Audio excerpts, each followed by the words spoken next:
welcome to the channel. I hope you've been doing well.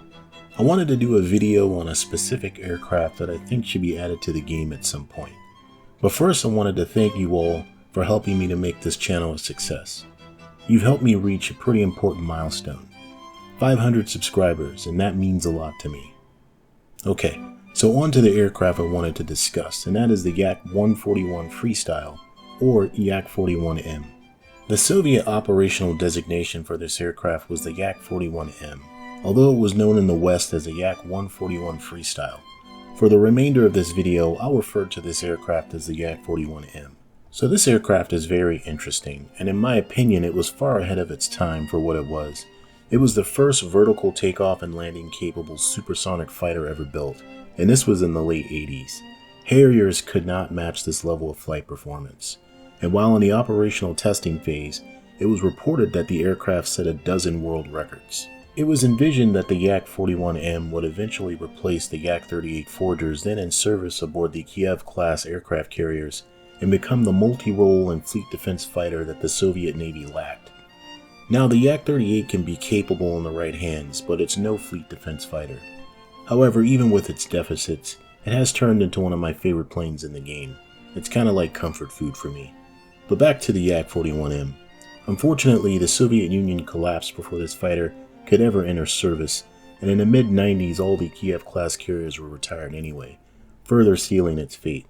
But that doesn't mean we cannot get our hands on this amazing piece of technology in War Thunder. So when this jet comes to War Thunder, and I believe it will eventually, what value will it bring to the game and how fun will it be to play?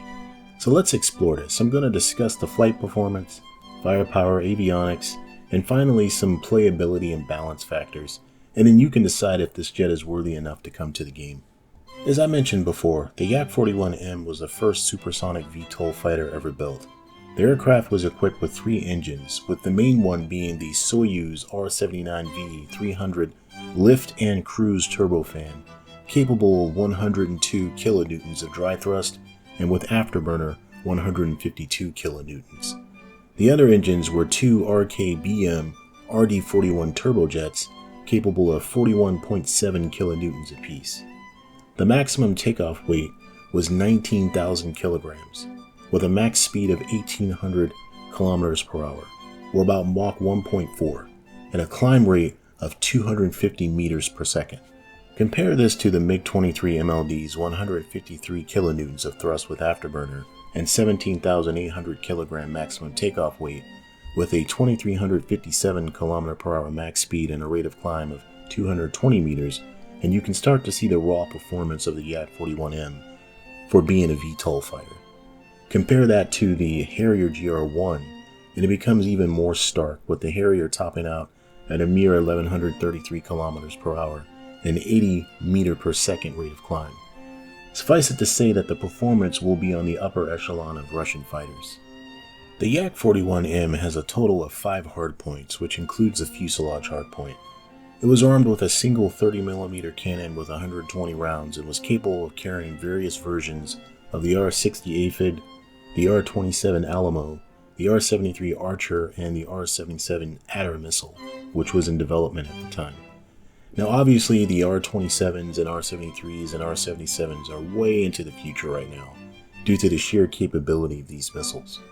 But the R-60 or the R-60Ms alone on this aircraft could still be formidable, as it would carry up to 4 on 4 hardpoints. The Yak-41M was capable of using the KH-25 and the KH-31 air-to-ground missiles, or even the KH-35 anti-shipping missile. Finally, the Yak-41M can be equipped with several types of dumb rockets, cluster bombs, or free-fall bombs. Although the Yak-41M did not make it into production, the prototypes were equipped with many of the same systems that the MiG-29 Fulcrum had. For example, the Yak-41M had a heads-up display, it had the Sapphire 29 pulse Doppler radar, it has laser and TV sights for air-to-ground ordnance, and it even had the helmet-mounted cueing system, in addition to RWR and countermeasures, or ECM pods. The Yak-41M was also a fly-by-wire aircraft which should facilitate handling. So finally, let's talk about playability and balance. Now I think the Yak-41M could be implemented soon with some caveats. First off, the VTOL mechanic has been in the game for a bit now, and we all have seen that being able to hover in air combat is not incredibly useful and offers no significant advantages, although VTOL aircraft can be quite fun despite that. Depending on the flight model Gaijin gives this jet, it could be great or it could be a dud. It does have phenomenal rate of climb and top speed, which means the plane probably wouldn't go any lower than 10.7 BR in my opinion. Right now, Gaijin could implement this aircraft with R-60Ms. R-73s are way too powerful right now, especially because the Yak-41M would have access to the helmet-mounted cueing system, which would enable high off-bore sight engagements, giving the jet a significant advantage over most jets. The Yak should not receive its R-27s at this time either. That missile, along with the Sapphire 29 pulse Doppler radar, would be way too much right now. I won't go there with the R-77. Active radar missiles in this game really don't have a place at the moment. So if you're still here checking out the video, thanks, I appreciate it. And I would appreciate it as well if you go ahead and hit the like button and even consider subscribing. But let's get to the end. In conclusion, what we have here is a candidate that could grow with the game. The Yak-41M would get better and better as Gaijin adds more modern toys to the game. It would also get its more advanced missiles as more competitive peers are added. It could also be a contender for something after the MiG-23 MLD, versus just running straight to the MiG-29 Fulcrum. Alright, and that's the video for today. Thanks again for hanging out and watching, and I'll see you in a future video. Thank you.